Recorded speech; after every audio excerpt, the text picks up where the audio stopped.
Willkommen in der Schweiz.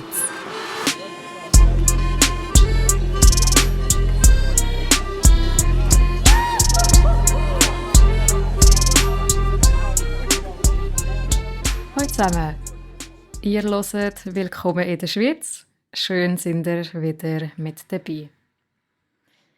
Das Wetter in der Schweiz ändert sich wieder mal. Und ich habe gedacht, das ist eine gute Gelegenheit, um mal ein bisschen über das Klima in der Schweiz zu reden.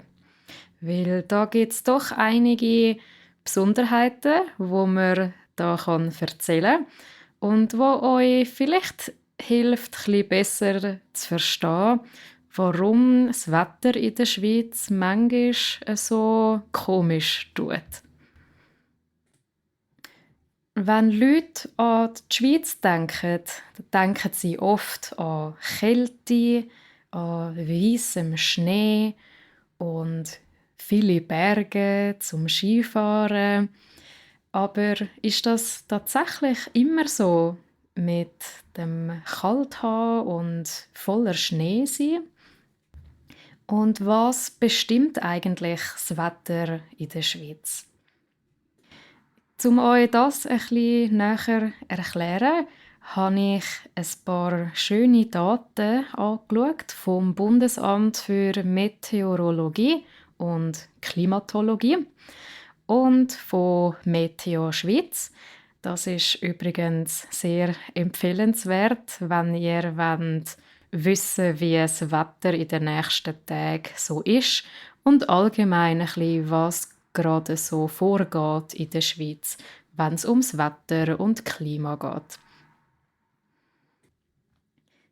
Ja, wie ihr wisst, liegt die Schweiz ganz in der Mitte von Europa. Die Schweiz ist in der sogenannten gemäßigten Klimazone.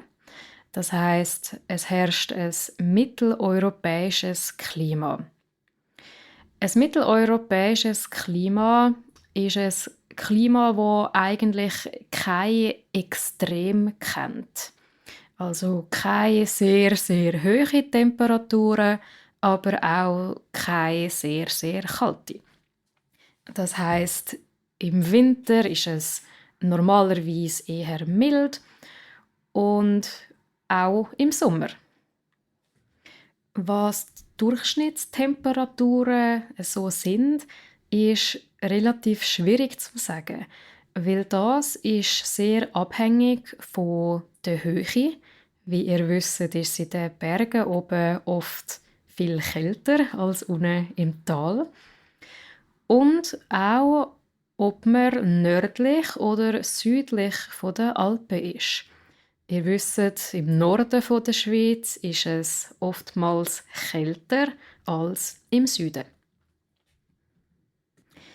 In Zürich zumindest sind die Durchschnittstemperaturen so, dass es im Winter so um die 0 Grad ist und im Sommer durchschnittlich 20 Grad.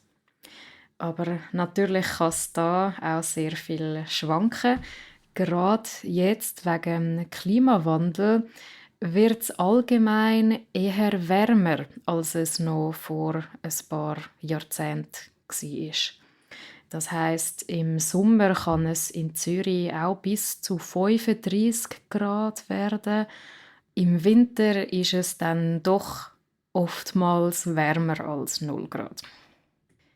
Und was die Sommer anbelangt, wo, wie ich gesagt habe, auch ziemlich heiß werden, muss man dazu im Kopf behalten, dass wir in der Schweiz normalerweise keine Klimaanlagen haben. Nicht so wie zum Beispiel in den USA oder in Ländern von Südeuropa. Das heißt, wenn es in Zürich heiß wird, dann ist es einfach heiß und man muss damit leben. Wenn es zu heiß ist, dann kann man in den See oder in den Fluss baden oder in die Badi gehen oder ja, eine kalte Dusche ist auch immer gut. Für den Winter heisst das normalerweise warm anlegen, vor allem wenn es noch kalte Wind gibt. Aber wie gesagt, weil es doch immer ein bisschen wärmer wird in letzter Zeit, gibt es im Winter in Zürich zumindest eher wenig Schnee. Vor allem in der Stadt könnt ihr sehen, dass der Schnee ziemlich selten auf der Straße bleibt. Sehr oft schmilzt er einfach sofort. Aber wenn es Schnee gibt, dann ja, ist er meistens relativ grau und matschig. Also nicht unbedingt die wunderschönen Schneelandschaften, die man von der Postkarte kennt. Die findet man eher in Bergdörfern. Irgendwo in Gegenden vom Engadin zum Beispiel oder im Wallis. Tatsächlich haben wir aber vor 2 Jahren doch eine ziemlich schöne Schneelandschaft können geniessen in Zürich. Wobei geniessen vielleicht ein bisschen ein grosses Wort ist. Vor 2 Jahren, also im Januar 2020, hat es einen riesigen Schneesturm in Zürich. Das hat dazu geführt, dass so ziemlich der ganze öffentliche Verkehr nicht mehr funktioniert hat. Der ÖV, wie man auch sagt, wo normalerweise so gut ist in der Stadt Zürich und wo man sich so gut darauf verlassen kann, hat plötzlich überhaupt nicht mehr funktioniert, weil es hat einfach zu viel Schnee gehabt. Die Trams und Busse haben nicht mehr aus ihren Depots rausfahren. Auch mit dem Autofahren war dann natürlich relativ schwierig gewesen. Und das ganze Phänomen hat man ganz schön den Flockdown genannt. Angelehnt an Lockdown, wo da zeitgleich war wegen der Corona-Krise. Ich habe es relativ lustig gefunden, so ganz eingekuschelt in der Wohnung zu sein und rausschauen, wie die ganze Welt nur noch weiss ist und wie alle Menschen Schwierigkeiten haben, sich fortzubewegen. Einige sind sogar so weit gegangen, dass sie ihre Skis und Snowboards und Schlitten und alles aus dem Keller genommen haben und ja, mit dem durch die Stadt gefahren sind. Aber wie gesagt, ist das natürlich die absolute Ausnahme in Zürich. Zuerst mal ganz allgemein will ich euch erklären, was dann genau das Wetter bestimmt in der Schweiz. Also was gibt es da alles für Einflüsse? Das Wetter wird von sogenannten Fronten bestimmt. Eine Front, das ist eigentlich nichts anderes als eine grosse Luftmasse, die durchs ganze Land zieht, quasi eigentlich durch den ganzen Kontinent. Und diese Luftmassen, die sind grob gesagt entweder warm oder kalt. Und das Ganze nennt man dann das Zyklonenmodell, weil das heißt, die Luftmassen, die so durch das Land ziehen, die funktionieren wie zyklisch. Also einmal kommt eine warme Front runter, geht vorbei und dann kommt eine kalte und so mehr oder weniger abwechslungsweise. Das ist der eine Teil, wo eine grosse Rolle spielt. Und andererseits wird das Klima in der Schweiz natürlich von den Alpen und auch vom Juragebirge bestimmt. Ganz konkret ist das so, dass natürlich an diesen Bergen die ganzen Wolken wie aufstauen, was dann an diesen Ort zu mehr Regen führt. Also die Luftmassen und Wolken, für die ist es natürlich relativ schwierig um über die grossen Gebirge hinwegzukommen. Darum passiert es oft, dass die sich einfach dort anstauen.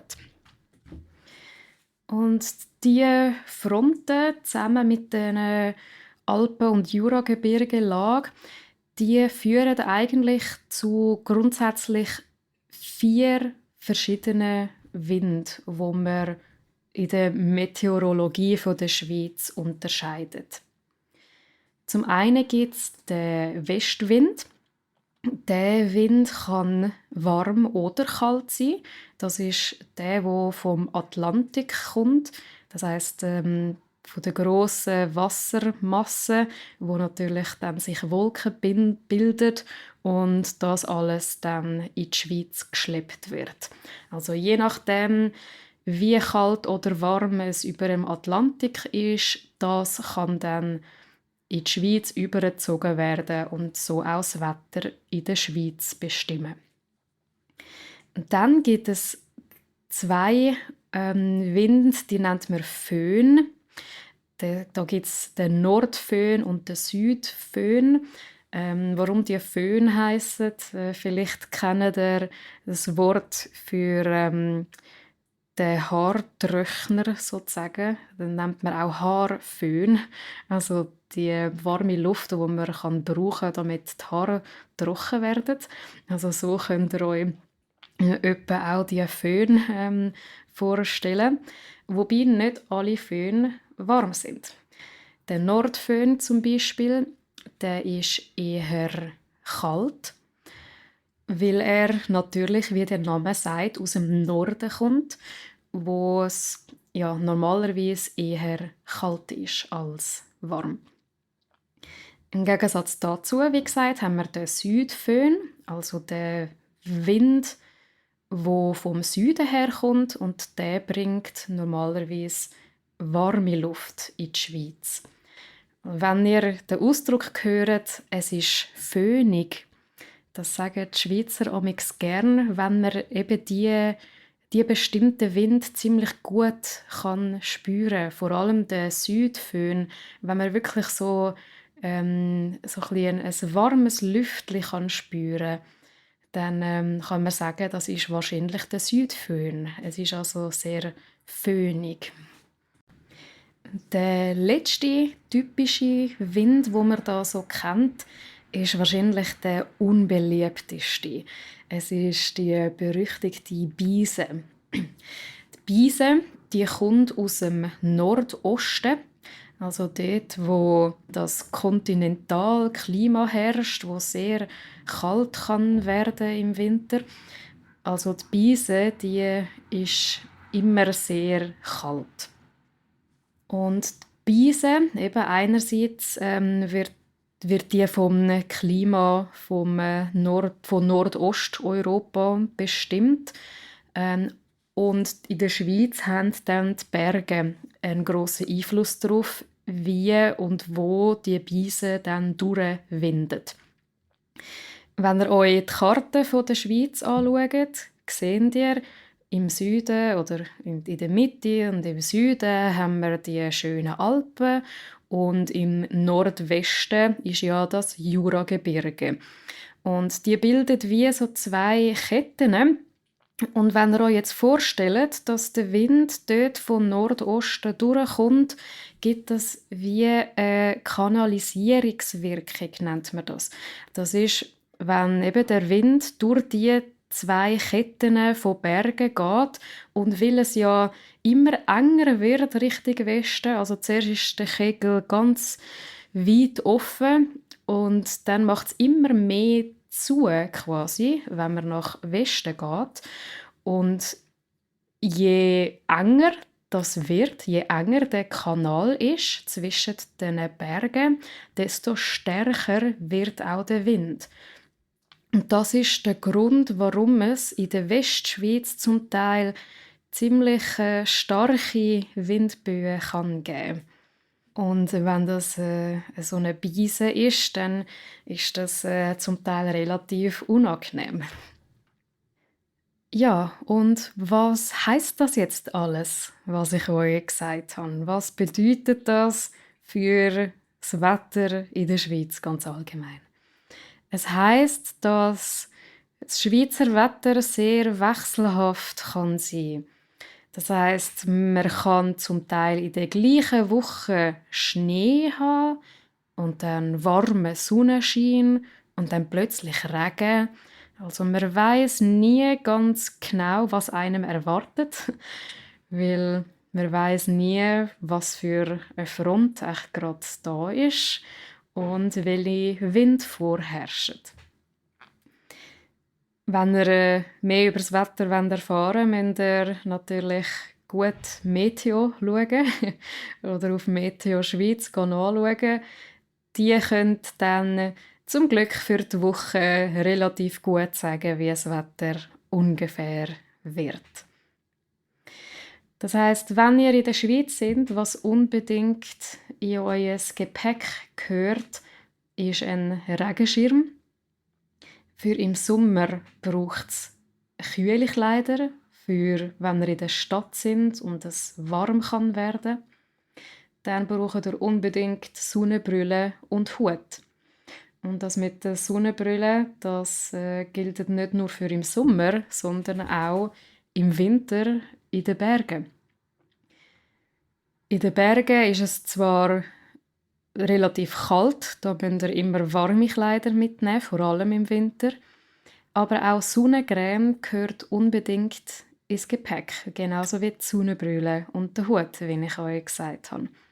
Weil auch im Winter, wenn es sonnig ist in den Bergen, dann ist die Sonne sehr, sehr stark. Und vor allem, wenn es noch Schnee hat, dann kann der Schnee das Sonnenlicht sehr stark reflektieren. Das heißt unbedingt das Gesicht eingrämen und euch schützen. Ja, das ist alles, was ich im Moment zum Wetter so sagen kann. Ich hoffe, ihr habt ein bisschen mehr dadurch verstanden, wie es funktioniert. Und ich hoffe, ihr könnt die kleinen Tipps brauchen, wo ich euch gesagt habe, was ihr alles dabei haben müsst. Und falls ihr euch über den Titel dieser Episode gewundert habt, was heisst das Sauwetter? Sauwetter, das ist ein Ausdruck für grusiges Wetter, also einfach nicht schönes Wetter. Da kann man dann sagen, ach, was für ein Sauwetter. Wenn ihr zum Beispiel drin seid in eurer Wohnung und raus schaut und es regnet nonstop, dann könnt ihr das ein Sauwetter nennen. Ja, ich hoffe, das Wetter wird nicht zu schlecht für euch und dass wir doch noch ein paar schöne Herbst- und Wintertage geniessen könnt. Ich danke euch fürs Zuhören und bis zum nächsten Mal.